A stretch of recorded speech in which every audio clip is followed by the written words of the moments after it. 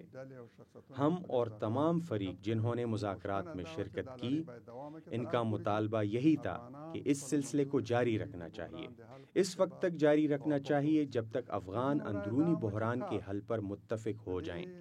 کئی لوگوں کی رائے یہ بھی تھی کہ ان مذاکرات میں پاکستان کی سیاسی جماعتوں کو بھی حصہ لینا چاہیے تھا۔ سیاسی جماعتوں کے سربراہان، اثر رسوخ رکھنے والے سیاسی قائدین کی بھی شرکت ہوتی، یا کم از کم مذاکرات کا ایک حصہ ان کے لیے مختص کر دیا جاتا کہ پاکستان کے سیاسی قائدین اور افغانستان کے درمیان اس خطے کے حالات پر گفتگو ہوتی۔ یہ سب سے زیادہ مناسب تھا۔ اگر آنے والے دور میں طالبان بھی اس میں شرکت کریں تو یقیناً یہ ایک مفید اور فائدہ مند اقدام ہوگا۔ شرکت وکړي، یقیناً چې دا به یو ډېر مفید او ګټور ابتکار۔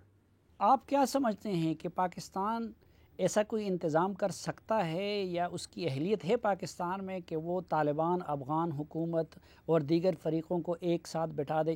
اور اگر پاکستان ایسا کر سکے تو آپ اس کے بارے میں کیا کہیں گے؟ آپ اس عمل کو خوش آمدید کہیں گے؟ ښاغلی عمران خان په خپلې ناستې کې د خبرې ته اشاره وکړه چې د غوښتل طالبان دې ته چمتو کړي۔ وزیر اعظم عمران خان نے اپنی گفتگو میں اس طرف اشارہ کیا کہ ان کی خواہش تھی کہ طالبان کو اس بات پر راضی کریں کہ وہ کابل حکومت کے ساتھ مذاکرات کے لیے تیار ہوں، لیکن حکومت افغانستان سمیت غیر ملکی قوتوں کے تحفظات، شکوک و شبہات تھے، اور ان کی خواہش تھی کہ ایسا نہ ہو پائے، اس لیے ان کو راضی نہ کیا جا سکا۔ طالبان ابھی تک حکومت افغانستان کے ساتھ بیٹھنے کو تیار نہیں۔ ان کے اپنے تحفظات ہیں، وہ حق پر ہیں یا نہیں، یہ ایک الگ بحث ہے، لیکن ان کو راضی کرنے کے لیے زیادہ وقت درکار ہے۔ یہ بھی ضروری نہیں ان کو راضی کرنے کے لیے باقی تمام کوششوں کو روک دیا جائے۔ بہتر یہی ہوگا کہ جو بھی اس وقت ممکن ہے، جیسا کہ طالبان ان افغان گروپس کے ساتھ جن کے ساتھ ان کی جنگ جاری ہے، جن کے مثبت یا منفی اثر پہلے تھا یا اب ہے، ان کو مل کر بیٹھنا چاہیے اور مذاکرات کا آغاز کرنا چاہیے۔ اس پر بھی بات ہونی چاہیے کہ یہ بحران کس طرح ختم ہو سکتا ہے، جنگ کا خاتمہ کیسے ممکن ہے، اور امن کی فضا کیسے قائم ہو سکتی ہے۔ امن کی راہ میں رکاوٹیں کیا ہیں، جنگ کے اسباب کیا ہیں، اور ان کا خاتمہ کیسے ہو۔ غیر ملکی فوج کے انخلاء کے بعد ایک مشترکہ لائے عمل کیسے عمل میں لائی جائے گی؟ اور پھر غیر ملکی افواج سے بھی یہ مطالبہ کرنا چاہیے کہ اب ان کا افغانستان میں رہنے کا کوئی جواز ہے نہ ضرورت۔ طالبان کو بھی قائل ہونا چاہیے کہ وہ افغان حکومت کے ساتھ بات چیت کریں، جس کے لیے اسی مشترکہ مذاکراتی عمل میں بات ہونی چاہیے۔ اگر طالبان پھر بھی افغان حکومت کے ساتھ بیٹھنا نہیں چاہتے تو ایسے لوگ جو افغان حکومت کی نمائندگی کر سکتے ہوں ان مذاکرات میں شریک ہو سکتے ہیں۔ کیدای شي داسې شخصیتونه چې د افغان حکومت غیر رسمي استازیتوب وکړي په دې ناست کې شرکت وکړي۔ انجینئر صاحب، اس وقت قطر میں جو مذاکرات ہو رہے ہیں امریکہ اور طالبان کے مابین، اس میں افغان حکومت ابھی تک شریک نہیں ہوئی، تو آپ کیا سمجھتے ہیں کہ افغان حکومت کی شرکت کے بغیر طالبان اور امریکہ کے مذاکرات کا کوئی نتیجہ نکل سکتا ہے؟ طالبان او د امریکي هیئات په دې ناستو کې چې دا شپږ دورې بشپړ شول، دوی کوم توافق ته نه دي رسېدلي۔ طالبان اور امریکہ کے درمیان مذاکرات کے جو 6 ادوار ہوئے ہیں اور وہ ابھی تک کسی نتیجے پر نہیں پہنچے۔ ہو سکتا ہے ان کے درمیان جو بھی مسائل ہیں یا مشکلات ہیں ان کا کوئی حل نکل آئے، ابھی کچھ نہیں کہا جا سکتا، اور ہمیں انتظار کرنا ہوگا کہ 7ویں دور میں ان کے درمیان کوئی اتفاق ہوتا ہے ان 2 نکات پر یا نہیں، جیسا کہ انہوں نے کہا تھا کہ یا تو چاروں نکات پر اتفاق ہوگا یا بالکل نہیں ہوگا۔ اب کہا جا رہا ہے کہ 2 نکات پر بات ہو رہی ہے، ایک یہ کہ افغان سرزمین دوسروں کے خلاف استعمال نہیں ہوگی، یہ ایک نعرہ ہے جس کا افغانستان کے مسئلے سے کوئی تعلق نہیں، نہ ہی کوئی اثر ہے۔ دوسرا نکتہ غیر ملکی افواج کا افغانستان سے انخلاء کا ٹائم فریم دینا ہے۔ میرے خیال میں یہ مسئلہ صرف طالبان تک محدود نہیں بلکہ یہ افغان عوام کی جانب سے ایک اہم مطالبہ ہے کہ غیر ملکی افواج افغانستان سے نکل جائیں اور اس کے لیے ایک معقول ٹائم فریم دیا جائے۔ امریکہ کو بھی یہ ماننا ہوگا کہ ایک ٹائم فریم کے مطابق وہ اپنے افواج افغانستان سے نکالیں گے۔ ٹائم فریم کیا ہوگا؟ میرے خیال میں ایسا ہونا چاہیے کہ تکنیکی طور پر کب تک ضرورت ہے۔ 2 اور بنیادی مسائل بھی ہیں، ایک جنگ بندی یعنی سیز فائر۔ سب سے اہم نکتہ یہ ہے کہ دونوں جانب سے سیز فائر کا اعلان ہو۔ دوسرا اہم نکتہ یہ ہے کہ افغانیوں کے درمیان مذاکرات کا آغاز ہو جائے، کیونکہ افغان حکومت بھی جنگ کا حصہ ہے، کوئی اس کو مانے یا نہ مانے لیکن وہ ایک حصہ ہے۔ یہ 2 بنیادی نکات ابھی باقی ہیں۔ ابھی امریکہ کا بھی موقف یہی ہے کہ 2 نکات پر بات ہو اور باقی 2 پر مستقبل میں بات ہوگی۔ اس لیے ہم کہتے ہیں کہ شاید قطر مذاکرات دونوں جانب موجودہ مسائل حل کریں، لیکن مسائل حل نہیں ہوں گے جب تک خود افغانستان میں بسنے والوں کے درمیان ان تمام نکات پر مذاکرات نہ ہوں جن کی وجہ سے جنگ ہو رہی ہے۔ جب تک ان پر کوئی اتفاق رائے پیدا نہ ہو تب تک مسئلہ حل نہیں ہوگا۔ 7ویں دور کے بعد بھی ہم چاہیں گے کہ مذاکرات جاری رہے اور طالبان بھی اس طرف متوجہ ہوں کہ افغانستان میں بسنے والوں کے درمیان کوئی اتفاق رائے کے بغیر کوئی حل ممکن نہیں۔ ہم امید کرتے ہیں کہ اب یہ سلسلہ شروع ہو جائے۔ هیڅ څوک نشي کولی چې د افغانستان بحران ختم کړي۔ هیله مو دا ده چې اوس دا لړۍ پیل شي۔ اچھا، آپ کئی سال امریکہ کے خلاف بھی مصروف جہاد رہے اور پھر کابل حکومت سے صلح کے بعد اب کابل آپ کا مسکن ہے، بین الاقوامی حالات پہ بھی آپ کی نظر رہتی ہے۔ آپ کیا سمجھتے ہیں کہ امریکہ افغانستان سے انخلاء میں اور وہاں امن لانے میں مخلص ہے؟ زما احساس دا دی چې امریکا کې په دې ارتباط 2 رایې دي، یو دا چې د جنرالانو رایه۔ میرے مطابق امریکہ میں اس حوالے سے 2 رائے ہیں، ایک یہ کہ جنگ کرنے والے جرنیلوں کی رائے جس کو اگر اجازت ہو تو میں ناکام کہوں گا، اور ناکام جرنیلوں کی وجہ سے ہی جنگ نے طول پکڑی۔ ان کا مطالبہ یہ ہے، انہوں نے جانی و مالی نقصانات اٹھائے ہیں، ان کے اہداف ابھی حاصل نہیں ہوئے ہیں اور جنگ جاری رہنی چاہیے، فوج کا انخلاء ابھی نہیں ہونا چاہیے۔ میرے خیال میں پینٹاگون بھی اصرار کر رہی ہے کہ فوج کو یہاں کچھ عرصے کے لیے رہنا چاہیے اور امریکہ کچھ اڈوں پر اختیار رکھنا چاہتا ہے۔ دوسری رائے یہ ہے کہ یہ ایک بیہودہ جنگ ہے جس سے امریکہ کو گزشتہ 19 سالوں سے کوئی فائدہ نہیں ہوا۔ جو کچھ وہ حاصل کرنا چاہتے ہیں وہ نہیں کر سکے، جیسا کہ اب امریکی صدر ڈونلڈ ٹرمپ کہتے ہیں کہ یہ 19 سالہ طویل جنگ ایک مسخرہ اور بیہودہ جنگ تھی۔ یہ ڈونلڈ ٹرمپ کے انتخابی مہم کا ایک بنیادی نعرہ بھی تھا۔ اسی نعرے کی بنیاد پر اسے ووٹ بھی ملے۔ عوام کو یہ توقع تھی کہ وہ اس نعرے پر ڈٹا رہے گا اور جب وہ وائٹ ہاؤس پہنچے گا تو اپنی افواج کو افغانستان سے نکالے گا، لیکن ہم نے دیکھا کہ فوجی سربراہان کے دباؤ کی وجہ سے وہ اپنے نعرے بھول چکا ہے۔ اسٹریٹجی تبدیل کی گئی۔ انخلا تو دور کی بات، اس نے تو اور فوجی افغانستان بھیجے۔ اب ایسا لگ رہا ہے کہ جو مذاکراتی دور چل رہا ہے یہ ایک اور انتخابی مہم ہے۔ امریکہ میں صدارتی انتخابات کے لیے مہم جاری ہے اور اس لیے اب نئے نعرے لگ رہے ہیں تاکہ قوم کے ووٹ حاصل کر سکیں۔ ہمیں انتظار کرنا ہوگا کہ وائٹ ہاؤس اور حکومت افغانستان اس کے حوالے سے آخری فیصلہ کیا کرتی ہے۔ سپینه او حکومت په مجموع کې د افغانستان د قضیې په ارتباط او په دې هیواد کې د امریکایي ځواکونو د پاتې کېدو او د حضور په ارتباط وروستی رسمی تصمیم به څنګه وي، دې ته باید انتظار وکړو۔ ناظرین ایک مختصر سی بریک، واپس آئیں گے تو انجینئر گلبدین حکمتیار کے ساتھ گفتگو کا یہ سلسلہ آگے بڑھائیں گے۔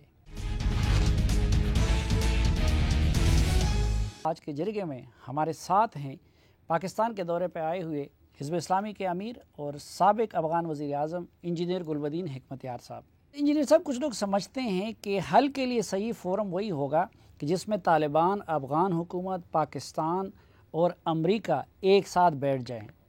متاسفانه ځینې اشتباه کوي او دا بې ځایه تمه لري چې کیدای شي یو منطقوي بدقسمتی سے یہاں کچھ لوگ شکوک و شبہات کو جنم دے رہے ہیں کہ یہاں جغرافیائی طور پر ایک اتفاق رائے کے منتظر ہیں کہ یہاں پر موجود ممالک یعنی پاکستان، ایران، چین یا انڈیا جو بھی اثر رکھتے ہیں وہ طالبان، افغان حکومت سمیت تمام فریق بیٹھ کر ایک حل تلاش کر سکیں۔ میرے خیال میں یہ خام خیالی ہے یا یہ لوگ حقیقت سے ناواقف ہیں۔ یہ اتفاق ممکن نہیں کیونکہ یہ ممالک ایک دوسرے سے دور ہوتے چلے جا رہے ہیں۔ ہم نے دیکھا کہ واشنگٹن اور ماسکو کے درمیان افغانستان کے معاملے پر ایک لمبی گفتگو ہوئی۔ پاکستان اور ایران بھی تعاون کر رہا تھا، 48 نیٹو ممالک بھی تعاون کر رہے تھے۔ اس اتفاق سے شاید ان لوگوں کو فائدہ ہوا ہو لیکن افغانستان کو کوئی فائدہ نہ ہو سکا۔ 19 سالہ اس طویل جنگ کی وجہ بھی یہی تھی۔ افغان جنگ کا مناسب اور واحد حل یہی ہے کہ افغان باہمی طور پر مل بیٹھ کر ایک بین الافغان حل تلاش کریں۔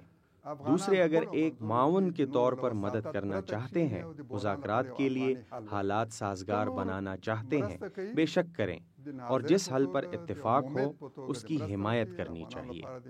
د ناس دغه شرایط برابر کړي او هغوی چې په کوم څه توافق وکړي دغه توافق حمایت وکړي۔ حکمتیار صاحب، اگرچہ افغان لڑ رہے ہیں، خون افغانوں کا بہہ رہا ہے، کاندھا افغانوں کا استعمال ہو رہا ہے، لیکن یہ تو اب حقیقت ہے کہ افغانستان میں امریکہ اور اس کے مخالفین کا، ایران اور سعودی عرب کا، پاکستان اور انڈیا کا، ان کا پراکسی وار جاری ہے۔ تو آپ کیا سمجھتے ہیں کہ جب تک ان پراکسی وارز کا کوئی نتیجہ نہیں نکلتا یا ان مختلف فریقوں کو بٹا نہیں دیا جاتا تو صرف افغان کے افغان سے مذاکرات کے نتیجے میں امن قائم ہو سکتا ہے؟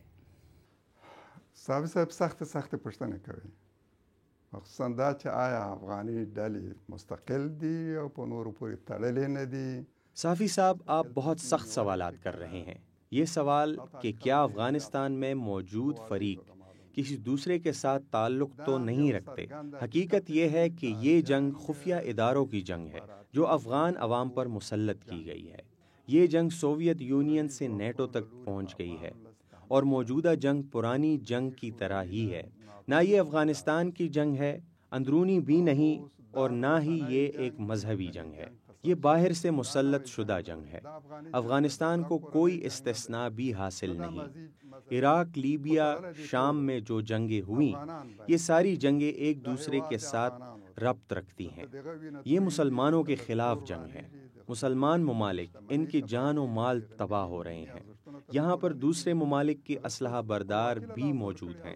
یہاں ایران کی جنگ ہے، امریکہ اور روس نے جنگ لڑی، ہر کسی نے اپنی جنگ لڑی ہے، لیکن خون افغانوں کا بہہ چکا ہے، گھر انہی کے تباہ ہو رہے ہیں، مال و حال ان کا برباد ہو رہا ہے، خود ارادیت کھو چکے ہیں، آزادی کسی اور کے ہاتھوں میں دے چکے ہیں۔ افغان عوام کو چاہیے کہ اب اس عمل کو خدا حافظ کہیں اور گزرے ہوئے کل کو بھول جائیں، ایک دوسرے کا خون نہ بہائیں، اپنے ملک و ملت کو تباہ نہ کریں۔ اس کے علاوہ کوئی دوسرا چارہ نہیں۔ میں وہی کچھ کہہ رہا ہوں جو افغان عوام کو کرنا چاہیے۔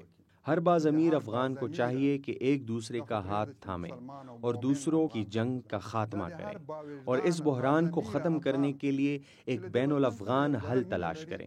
د هغوی دنده او مسؤلیت ده چې یو بل ته لاس ورکړي او د پردیو دا جګړه پای ته ورسوي، د بحران د جګړې د ختمولو لپاره یو افغاني حل پیدا کړي۔ حکمتیار صاحب، آپ موجودہ افغان حکومت کے خلاف لڑے بھی، امریکہ اور اس کے اتحادیوں کے خلاف لڑے بھی، پھر آپ اور افغان حکومت کے مذاکرات ہوئے اور اس کے بعد افغان حکومت نے امریکہ اور یو این وغیرہ کو اس معاہدے پہ کنونس بھی کر لیا۔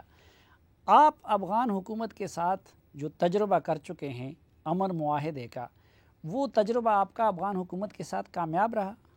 ما خپل تصمیم خپله نیولی او خپل ایمان او عقیدې سره مې مشوره کړې او تصمیم مې نیولی۔ میں نے اپنے ایمان کے مطابق فیصلہ کیا ہے اور مجھے بہتر لگا کہ افغان حکومت کے ساتھ مذاکرات بلا واسطہ اور براہ راست ہو۔ ہم نے جنگ کا فیصلہ بھی اپنے ایمان کے مشورے پر کیا تھا اور اب بھی ہمارے دین میں جنگ بھی ہے اور امن بھی، اپنی آزادی خود ارادیت کے لیے جنگ بھی ہے اور اپنے دشمن یا حریف کے ساتھ امن بھی۔ ان دونوں میں ایک کا انتخاب ہمارا دین ہمیں کرنے دیتا ہے۔ ہم نے امن کا فیصلہ تب کیا ہے جب غیر ملکی افواج میں سے 95% انخلا ہو چکا تھا۔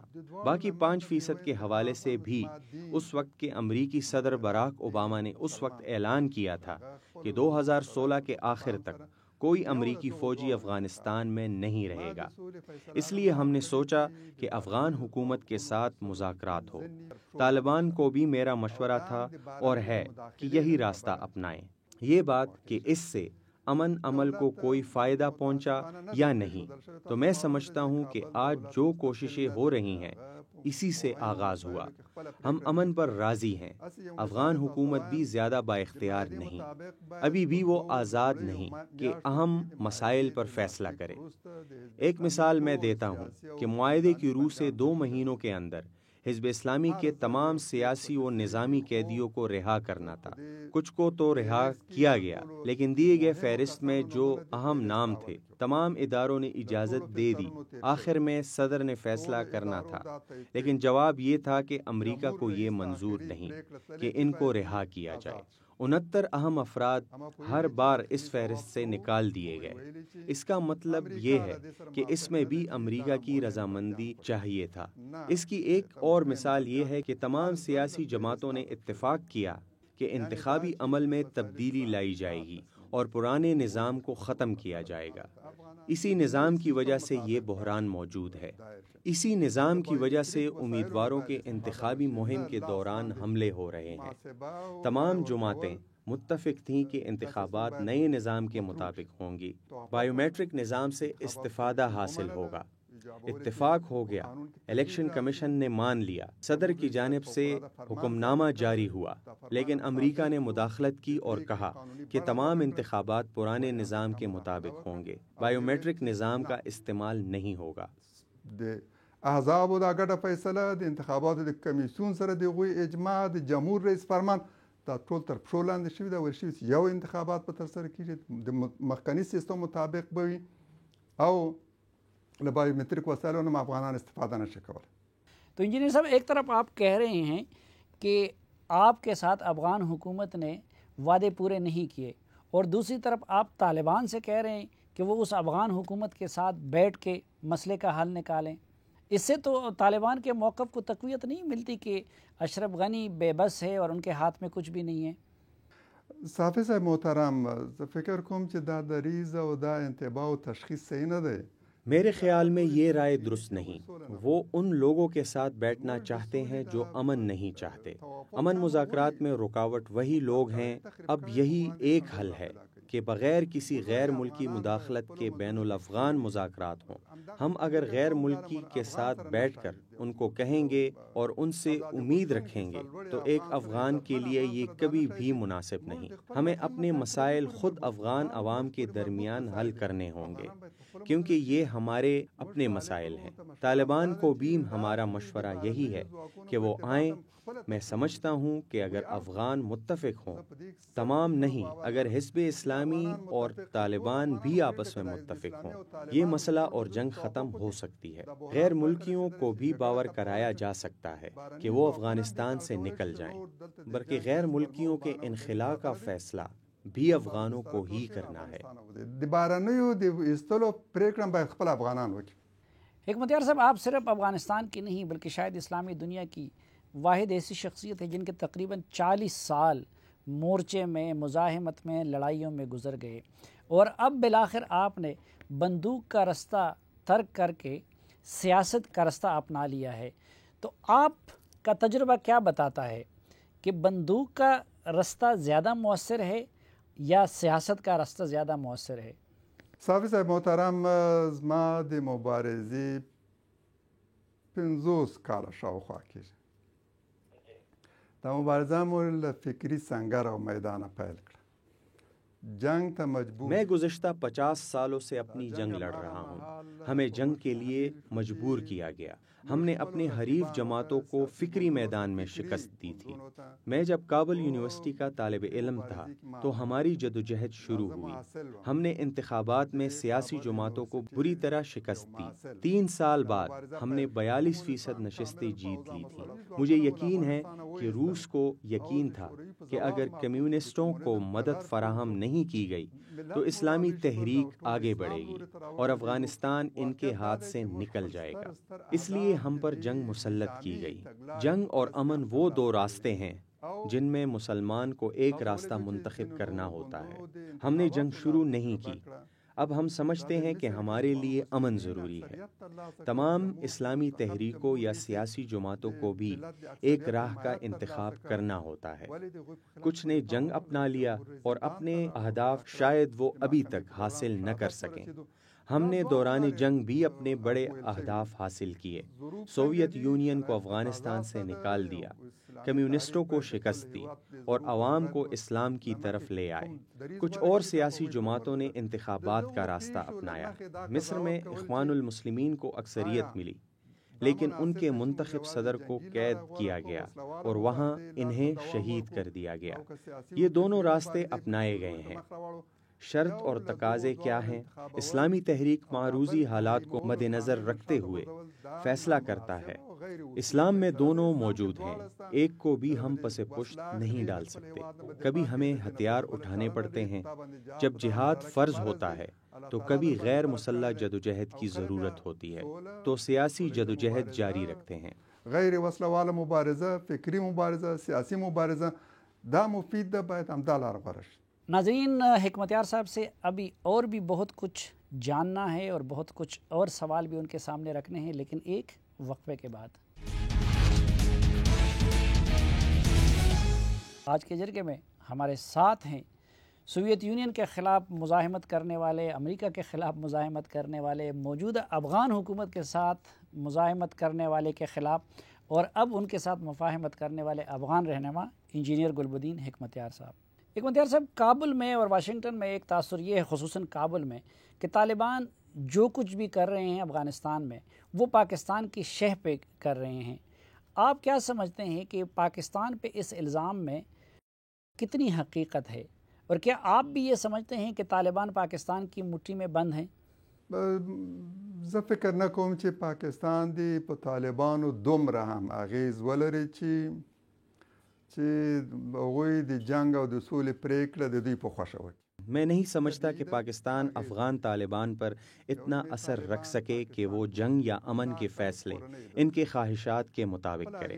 طالبان یہاں رہ چکے ہیں، ان کے خاندان یہاں رہ چکے ہیں۔ طالبان پر پاکستان کے اثر رسوخ ہی کی وجہ سے امریکہ کے ساتھ بات چیت پر ان کو راضی کیا گیا۔ آج امریکہ اور زلمے خلیلزاد سمیت ہر کوئی پاکستان کا شکریہ ادا کر رہے ہیں کہ مذاکرات میں مثبت کردار ادا کیا، طالبان کو امریکہ کے ساتھ مذاکرات کے لیے راضی کیا۔ حقیقت یہی ہے کہ اگر پاکستان کا کوئی اثر رسوخ اور تعاون نہ ہوتا تو یہ مذاکرات ممکن نہیں تھے۔ آج بھی طالبان کے ایسے حامی موجود ہیں جس پر وہ اعتماد کر سکتے ہیں۔ ایران بھی دبے الفاظ میں یہ کہہ رہا ہے کہ وہ طالبان کے ساتھ بات کرنا چاہتے ہیں۔ روس نے بھی ماسکو میں ان لوگوں کے ساتھ مذاکرات کیے جن کے ساتھ طالبان کبھی بیٹھنے کو تیار نہیں تھے۔ ہم سمجھتے ہیں کہ پاکستان اپنے اثر رسوخ کو استعمال کرتے ہوئے امن کے لیے اپنا مثبت کردار ادا کرے۔ پاکستان لدی خپل اغیز نه په استفادې سره یو مثبت مؤثر او اغیزمن نقش ونډه ولري د بحران په حل کې او د سولې د راوستو په ارتباط۔ اچھا انجینئر صاحب، آپ پاکستان تشریف لائے، یہاں وزیر اعظم سے بھی ملاقات ہوئی، باقی سیاسی اور مذہبی شخصیات سے بھی ملاقات ہوئی، آپ نے کیا محسوس کیا کہ حکومت پاکستان وہ افغانستان میں امن لانے میں مخلص ہے؟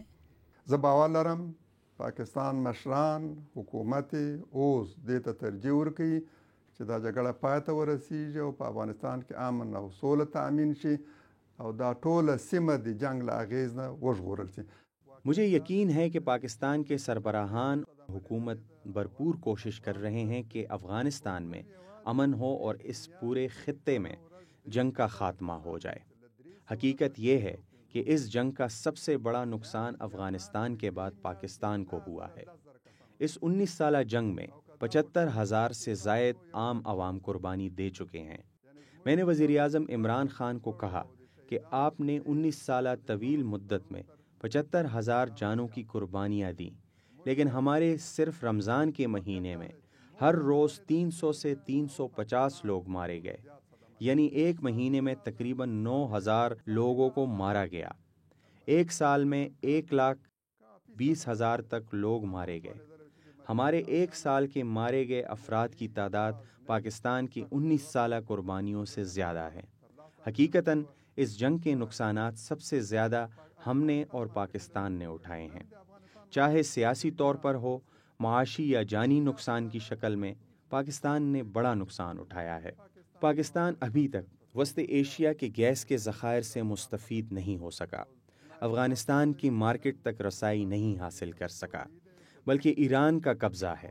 مجھے امید ہے کہ آج حکومت چاہتی ہے کہ مؤثر اقدامات اٹھائے۔ او زما احساس دا دی چې نن حکومت همدې ته متوجه دی، په دې ارتباط غواړي چې مؤثر او اغیزمن نقش ولري۔ ایران اور روس کے کردار کو آپ کس نظر سے دیکھتے ہیں؟ د ایران او روسي متاسفانه چې باید وایم ځینې هیوادونه په دې منطقې کې خپلې ګټې د جنگ له دوام سره غوټه کړي۔ ایران اور روس کے متعلق میں یہی کہوں گا کہ اس خطے میں کچھ لوگ امن سے ڈر رہے ہیں اور اپنے فائدے جنگ میں دیکھ رہے ہیں۔ آپ جانتے ہیں کہ ایران وہ ملک ہے جو افغانستان میں امن کا خواہاں نہیں، اور وہاں جنگ ہی میں ایران کا فائدہ ہے، کیونکہ یہاں بدامنی ہو تو وسط ایشیا سے جنوبی ایشیا تک آمد و رفت نہیں ہوگی، کیونکہ یہ سب کچھ افغانستان کے راستے ہوگا۔ یہ دونوں مارکیٹیں ایران کے ہاتھ میں ہوں گی۔ وسط ایشیا کی مارکیٹ پر تسلط کے لیے وہ بدامنی چاہے گا۔ آج بھی اگر آپ افغانستان کی مارکیٹ میں جائیں، ننگرہار ہو اور خوست تک کے صوبوں میں ایرانی اجناس پائی جاتی ہیں۔ کیا وجہ ہے؟ اس لیے کہ ایران آج ہر سال 6 مالیار سے 10 مالیار تک اجناس یہاں پہنچا رہے ہیں، اور وہ بھی زیادہ تر اسمگلنگ کے ذریعے یہاں منتقل کیے جا رہے ہیں۔ وہاں موجود مسلح تنظیموں کو استعمال کیا جا رہا ہے کہ وہ بغیر ٹیکس ادا کیے اپنے اجناس یہاں تک پہنچائے، جو قیمتوں میں بھی دوسرے ممالک سے کم ہیں۔ بدقسمتی یہ ہے کہ ایران اس جنگ میں اپنے فوائد ڈھونڈ رہا ہے۔ اس طرح روس بھی چاہتا ہے کہ وسطی ایشیا انہی کے زیر تسلط رہے جیسا کہ پہلے تھا۔ روس جنیوا مذاکرات میں مان چکا ہے کہ مشرقی یورپ سے نکل جائیں لیکن وسطی ایشیا ان کے زیر تسلط رہے۔ وہی ہوا۔ روس کی مجبوری تھی کہ اپنے اڈے یہاں سے ختم کریں، لیکن اب وہ دوبارہ اپنے پرانے اڈے آباد کر رہے ہیں۔ حقیقت یہی ہے کہ کچھ ممالک یہاں جنگ چاہتے ہیں تاکہ ان کو فائدہ پہنچتا رہے۔ واقعیت دا دی چې ځینې هیوادونه دلته په دې سیمه کې داسې دي چې د جنگ دوام غواړي او سوله له هره پلوه د ځان په ضرر۔ انجینئر صاحب، ہسٹوریکلی ہندوستان نے افغان سرزمین کو پاکستان کے خلاف استعمال کی ہے، اور یہ جنگ اور بدامنی زیادہ تر اس کو سوٹ کرتا ہے تاکہ وہ افغان سرزمین کو پاکستان کے خلاف استعمال کر سکے۔ اس وقت اگر حل کی طرف معاملہ جا رہا ہے اور اس میں پاکستان کا ایک کلیدی رول بھی ہے، تو آپ کیا سمجھتے ہیں کہ ہندوستان اس عمل کو کامیاب ہونے دے گا، اور اس وقت آپ ہندوستان کے رول کو کیسے دیکھ رہے ہیں؟ پاکستان هم دا الزام لګوي او دا تشویش لري چې د افغانستان خاوره دغه د رقیب له لوري د پاکستان خلاف کارول کیږي۔ پاکستان بھی یہ الزام لگا رہا ہے کہ افغانستان کی سرزمین دشمن کی جانب سے ان کے خلاف استعمال ہو رہی ہے، جس کے لیے وہ دستاویزی ثبوت بھی پیش کر چکے ہیں۔ کابل حکومت آج بھی ہندوستان اور پاکستان کے درمیان ایک متوازن سیاست نہیں کر رہی، بہت حد تک وہ پاکستان مخالف سیاست کر رہی ہے۔ یہ بھی ایک متعصبانہ رویہ ہے کہ افغانستان نے پاکستان بننے سے آج تک قلیل مدت کے علاوہ ہمیشہ پاکستان مخالف سیاست کی ہے۔ پاکستان مخالف پروپیگنڈا ابھی ہو رہا ہے۔ میڈیا، ٹی وی، اخبار، دانشور، حکومتی اراکین تمام پاکستان مخالف، جبکہ ہند و روس کے ساتھ ہمدردی رکھتے ہیں۔ اب بھی ایک خوف یہ ہے کہ کابل حکومت میں شاید یہ سکت نہیں کہ وہ تمام ممالک کے ساتھ ایک متوازن سیاسی راہ اپنا سکے۔ حقیقت یہ ہے کہ جب تک کابل میں ایک مستقل حکومت قائم نہ ہو جو کسی بھی دوسرے ممالک پر انحصار نہ کرے، جو غیر جانبدارانہ سیاست کرے، ہندوستان اور پاکستان کے ساتھ تعلقات متوازن ہوں، چین، روس اور امریکہ کے ساتھ تعلقات ہو یا ایران اور عرب ممالک کے ساتھ تعلقات، ایک متوازن سیاسی سوچ اپنائیں۔ آج افغانستان میں سب کچھ اس کے مخالف ہو رہا ہے۔ افغانستان میں ایک ایسی حکومت ہے جو ہندوستان اور ایران پر انحصار کر رہی ہے۔ پاکستان اور عرب ممالک کے لیے ان کی سیاست متوازن نہیں۔ ایران متکد ہے، د پاکستان د عربي هیوادو ترمنځ د هغوی سیاست متوازن نه دی۔ حکمت یار صاحب، ایک رائے یہ بھی ہے کہ طالبان کے ساتھ مفاہمت کے لیے پہلی شرط یہ ہوگی کہ افغانستان میں ایک عبوری سیٹ اپ قائم ہو جائے جس پہ طالبان بھی متفق ہو، امریکہ بھی، افغان بھی، اور کسی حد تک پڑوسی ممالک بھی۔ آپ کیا سمجھتے ہیں کہ اگلے انتخابات مقررہ وقت پہ ہونے چاہیے، یا کہ پھر طالبان کے ساتھ مفاہمت کے لیے ایک عبوری سیٹ اپ قائم کرنا ضروری ہے؟ سوله اولویت لري. د ټولو افغانانو لومړی او تر ټولو ستره غوښتنه دا ده چې دا جګړه پای ته ورسیږي او سوله راسي. د سولې لپاره باید هر څه ته چمتو. امن ہر افغان کا مطالبہ اور خواہش ہے۔ آج ہر افغان یہی چاہتا ہے کہ اس جنگ کا خاتمہ ہو، امن کے لیے ہر ممکن راہ اپنائی جائے، لیکن امن کی خاطر دو بنیادی کام کرنے ہوں گے اور جنگ کی دو بنیادی عوامل ختم کرنے ہوں گے۔ پہلا یہ کہ غیر ملکی افواج کے انخلاء کے لیے ایک ٹائم فریم پر اتفاق ہو۔ دوسرا یہ کہ موجودہ حکومت جنگ کا حصہ ہے، بلکہ وجہ ہے انہوں نے جنگ شروع کی تھی اور افغانستان میں اکثریت اس حکومت کو ماننے کو تیار نہیں۔ اس حکومت کو تبدیل ہونا ہوگا۔ ایک خود مختار حکومت امن کے لیے سب سے پہلی شرط ہے۔ طالبان یہی چاہتے ہیں کہ ایک نگران حکومت ہو، لیکن موجودہ حکومت کو یہ خوف لاحق ہے کہ وہ حکومت موجودہ ناکام حکومت کی جگہ لے لے گی۔ اگر اس کے لیے قانون میں کوئی ترمیم بھی کرنی پڑے تو میں کہوں گا کہ ابھی افغانستان میں کوئی بنیادی قانون موجود ہی نہیں۔ یہاں قانون کی پاسداری نہیں ہو رہی، خود ارادیت کی کوئی عزت نہیں، بلکہ آج کی اتحادی حکومت بنیادی قانون کے خلاف بنائی گئی ہے۔ اس قانون میں چیف ایگزیکٹو موجود ہی نہیں، لیکن انہوں نے بنایا ہوا ہے۔ انتخابات کے نتائج کو نہیں مانا گیا، لیکن جب جان کیری آیا تو اس نے فیصلہ کیا کہ 2 سال تک مخلوط حکومت ہوگی۔ اختیارات کی تقسیم ہوئی، اور جنگ کی سب سے بڑی وجہ بھی یہی غیر قانونی حکومت تھی۔ جب 2 سال مکمل ہوئے تو ایک تشویش موجود تھی، لیکن اب تو یہ حکومت ختم ہو چکی ہے۔ امریکہ نے جو ان کو ایک مدت بخشی تھی وہ بھی ختم ہو چکی ہے۔ اس کے بعد کیا ہونا تھا، افغان عوام میں شاید وہ سکت نہیں تھی کہ وہ فیصلہ کرتی۔ پھر جان کیری آئے اور کہا کہ تشویش کی کوئی بات نہیں، اور فیصلہ کیا گیا یہی حکومت اگلے 5 سال تک موجود رہے گی۔ مسئلہ یہی ہے کہ ان تمام فیصلوں کا اختیار افغان عوام کے پاس نہیں، نہ ہی ملک کے قوانین کے مطابق یہ فیصلے ہوئے ہیں۔ جو افغانستان پر فضائی اور زمینی طور پر مسلط ہیں، تمام فیصلے وہی لوگ کر رہے ہیں۔ قانون یا انتخابی نتائج، ان تمام کی طرف کوئی توجہ یا اہمیت نہیں دی جا رہی ہے۔ څوک چې په افغانستان مسلط دي په فضا او په ځمکه باندې، آخري پرېکړه به هغوی کوي، قانون او دې ته ورته مسایل، انتخابات او نتایج یې هغوی ته هېڅ ارزښت نه لري۔ بہت شکریہ انجینئر گلبدین حکمتیار صاحب، ہمیں وقت دینے اور ہم سے بات کرنے کے لیے۔ خدای مو خوشحال لرم، موفق او سرلوړي اوسئ۔ ناظرین، اس امید کے ساتھ کہ پروگرام سے متعلق اپنی رائے سے آپ ہمیں آگاہ کرتے رہیں گے، اور اس دعا کے ساتھ کہ افغانستان اور پاکستان امن کے گہوارے اور حقیقی معنوں میں 2 برادر ملک بنے، آج کے جرگے سے اجازت چاہتا ہوں۔ اللہ حافظ۔